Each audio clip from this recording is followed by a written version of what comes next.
સુરતમાં સરકારી શાળામાં એડમિશન માટે લાઈનો લાગી છે। મોટા વરાછાના મહારાજા કેમ્પસમાં પ્રવેશ માટે વાલીઓનો ધસારો વધ્યો છે। સવારે 5 વાગ્યાથી જ વાલીઓ કતારમાં જોડાયા છે। 500ની ક્ષમતા સામે 5000થી પણ વધારે વિદ્યાર્થીઓ એડમિશનની રાહમાં છે। સરકારી શાળા નંબર 334માં નથી લેવામાં આવતી એક પણ રૂપિયો ફી। हाल विकट परिस्थिति में रत्न कलाकारों की पहली पसंद बनी है आ सरकारी शाला।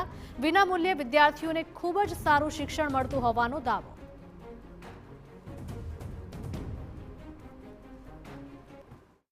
गुजरात अंदर एक प्रथा है, लोग अवारनवार बोलता होय छे कि गुजरात अंदर सरकारी शाळानुं जे भणतर सारूं नथी होती, स्कूल सारी नथी होती, पण तेना आ शब्दों खोटा पाड़ता सूरतनी अंदर दृश्यों जोवा मळ्या छे। कारण के सूरतनी अंदर मोटा वराछा विस्तारमां आवेली सरकारी शाळानी अंदर एडमिशन लेवा माटे लांबी लाइनों छे ते जोवा मळी छे। दृश्योनी अंदर जोई शकाय छे कि मोटा वराछा विस्तारमां आवेली 334 અને 346 नंबरनी जे स्कूल छे तेनी अंदर एडमिशननुं जे शरूआत थई छे त्यारे मोटी संख्यानी अंदर वालीओ छे लांबी लाइन छे वहेली सवारथी लगावी रह्या छे। कारण के आ स्कूलनी अंदर एडमिशन माटे लोकोनी जे पड़ापड़ी थती होय छे वहेली सवारथी लोको छे ते अहींया लाइनमां ऊभा छे पोताना बाळको माटे एडमिशन लेवा माटे। तो जे वालीओ छे जोई शकाय छे कि दृश्यो अहींया कंईक अलग जोवा मळी रह्या छे। बेन केम अहींया ऊभा छो, क्यारथी ऊभा छो? હું 6:30 વાગ્યાની અહીંયા ઊભી છું એડમિશન લેવા માટે મારી છોકરીનું। કઈ સ્કૂલમાં એડમિશન લેવું છે? ગજેરામાં હતા, હવે અહીંયા એડમિશન લેવું છે। કેમ આ સરકારી સ્કૂલમાં એડમિશન? સરકારી સ્કૂલ સારી છે, અહીંયા ભણતર સારું છે એ માટે। તો પ્રાઇવેટમાં પોસાતું નથી કે અભ્યાસક્રમ સારો નથી મળતો? પ્રાઇવેટમાં અભ્યાસક્રમ તો સારો છે પણ અત્યારે ફી નથી પોસાતી। બેન શું કહેશો, કેમ અહીંયા સરકારી સ્કૂલ પસંદ કરવી પડી?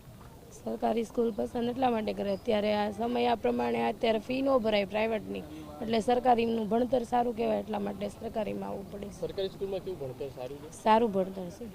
શું કહેશો, કેમ અહીંયા સવારથી ઊભા છો એડમિશન માટે, એ તે પણ સરકારી સ્કૂલ માટે?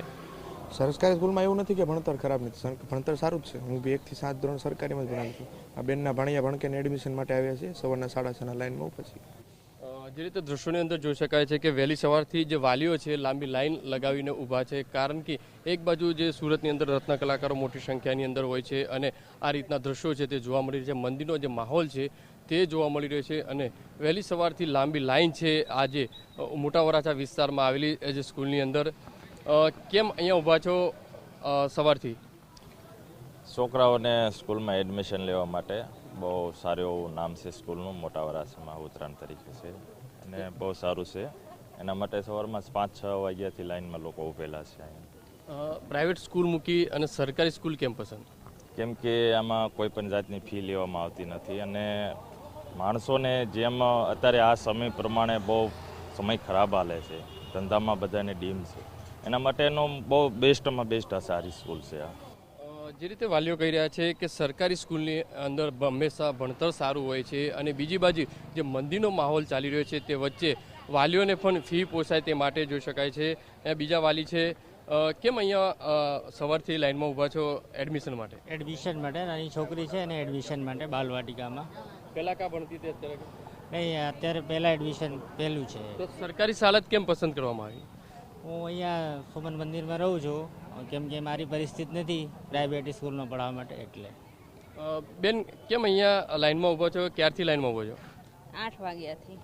તો કેમ પહેલાં છોકરા કાં ભણતા હતા અને અત્યારે કેમ સરકારી શાળા માટે લાઇનમાં? સારી સ્કૂલ છે તે માટે, ને ભગવતીમાં ભણતી છોકરી। તો સરકારી સ્કૂલમાં? ના ના, ભગવતી આ ઓલામાં જ ભણે છે। જે રીતે જોઈ શકાય છે વાલીઓ પણ કહી રહ્યા છે કે સરકારી સ્કૂલની અંદર અભ્યાસક્રમ સારો છે, ફી ઓછી છે અને પ્રાઇવેટ સ્કૂલની જે ફી છે તે પોસાતી નથી અને બીજી બાજુ જે મંદીનો જે માહોલ છે તે જોવા મળી રહ્યો છે જે વાલીઓને પોસાય તેમ નથી। કેમેરામેન સંજય ચંડેલ સાથે બલદેવ સુથાર, TV9 સુરત। તો વાલીઓ તેમના બાળકોના ઉજ્જવળ ભવિષ્ય માટે સારી ખાનગી શાળામાં એડમિશન માટે પ્રયત્નો કરતા હોય છે, પરંતુ સુરતમાં તો એક સરકારી શાળામાં એડમિશન માટે લોકો આતુર બન્યા છે। મોટા વરાછાના મહારાજા કેમ્પસમાં શાળા નંબર 334, 346 અને 355 કાર્યરત છે। અહીં કોઈ પણ પ્રકારની ફી વસૂલ્યા વિના વિદ્યાર્થીઓને એવું શિક્ષણ અપાય છે કે જે ખાનગી શાળાઓને પણ ટક્કર આપે છે અને એ જ કારણ છે કે દર વર્ષે વાલીઓ તેમના બાળકોને આ શાળામાં એડમિશન મળે તે માટે કતારો લગાવતા હોય છે। આટલા વધારે ફોર્મ આવવાનું કારણ એ છે કે વાલીઓનો આ શાળા પરનો અતૂટ વિશ્વાસ છે આ શાળાઓમાં વાલીઓ ખૂબ સારી રીતે જોડાયેલા છે. ઉપરાંત બાળકોમાં અમે શિક્ષણની સાથે સાથે એમનામાં જે સ્કિલ રહેલી છે એ બહાર આવે એવી પ્રયત્ન કરીએ છીએ અને વિદ્યાભારતી ગુજરાત પ્રદેશના સહયોગથી સંસ્કારલક્ષી પ્રક્રિયા ખૂબ સારી રીતે થાય છે. વિવિધ પ્રકલ્પો અહીં છે. સુદામા સાયકલ યોજના હોય, માતૃવાત્સલ્ય યોજના હોય, એવી યોજનાઓની મદદથી બાળકોમાં ખૂબ સારા ગુણ છે એ વિકસે છે. આટલા વધારે ફોર્મ